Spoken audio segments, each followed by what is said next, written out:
ప్రభునందు ప్రియులారా, బాగున్నారు కదా. సో దేవుని వాక్య భాగంలో నుంచి ఒక మాట చదువుకుందాం. 4వ అధ్యాయం ఎఫెసీయులకు రాసిన పత్రిక 1వ వచనం చదువుకుందాం. కాబట్టి మీరు సమాధానమైన బంధము చేత ఆత్మ కలిగించు ఐక్యతను కాపాడుకున్నట యందు శ్రద్ధ కలిగిన వారై ప్రేమతో ఒకరినొకడు సహించుచు మీరు పిలువబడిన పిలుపుకు తగినట్లుగా దీర్ఘశాంతంతో కూడిన సంపూర్ణ వినయంతోనూ సాత్వికంతోనూ నడుచుకొనవలెను అని అంటూ ఉన్నాడు. అవునా? ప్రభు నమ్మినటువంటి మనం ఎలా ఉండాలట? సమాధానం కలిగి ఉండాలి. ఆ సంఘం, ఈ సంఘం, భూమి మీద ఉన్న సంఘాలన్నీ కూడా మరి వ్యతిరేకతలు లేకుండా, డిఫరెన్సెస్ లేకుండా సమాధానం కలిగి ఉండాలట. ఒకటికొకటి ఏ పేరు పెట్టిన సంఘం అయినా, అది ఏ డినామినేషన్ అయినా సమాధానం కలిగి ఉండాలట. ఆ సమాధానం ఎవరు కలిగిస్తారంటే పరిశుద్ధాత్ముడు కలిగిస్తాడు. కాబట్టి పరిశుద్ధాత్మ ఆధీనంలో అది ఏ సంఘం అయినా, అది పెంతెకోస్తు అయినా, సిఎస్ఐ అయినా, బ్రదర్న్ అయినా, లేక మరి హెబ్రోన్ అయినా, లేకపోతే ఇంకా రోమన్ క్యాథలిక్ అయినా, ఏ సంఘమైనా, ఇండిపెండెంట్ అయినా, ఏదైనా సరే దేవుని ఆత్మకు తావివ్వండి.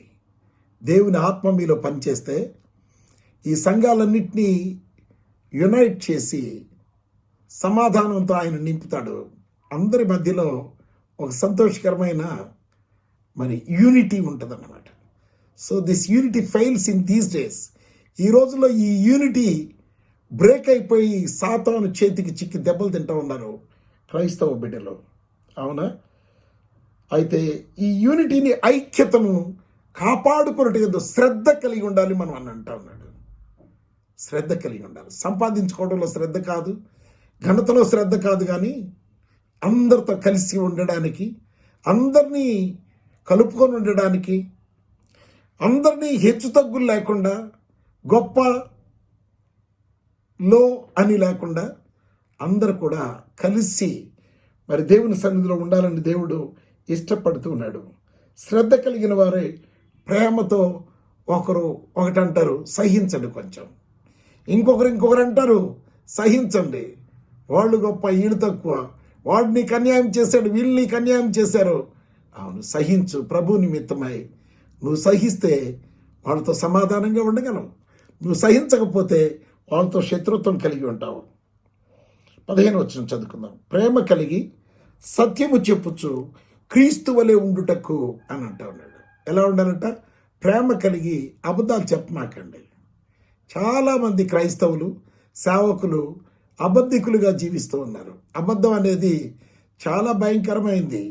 ఎందుకు అని అంటే, ఇంతకాలం క్రైస్తవుడిగా ఉండి 20, 30, 40, 50 సంవత్సరాలు దేవునితో సహవాసం చేసి అబద్ధాన్ని నువ్వు ప్రమోట్ చేస్తూ అబద్ధికునిగా జీవిస్తూ ఉంటే రేపు పరలోకానికి వెళ్ళవు. ఎందుకనంటే అక్కడ రాయబడింది ప్రకటన గ్రంథంలో, అబద్ధికులందరూ అగ్నిగంధకములతో మండు గుండములో పాలు పొందుదురు, ఇది 2వ మరణము అని అన్నాడు.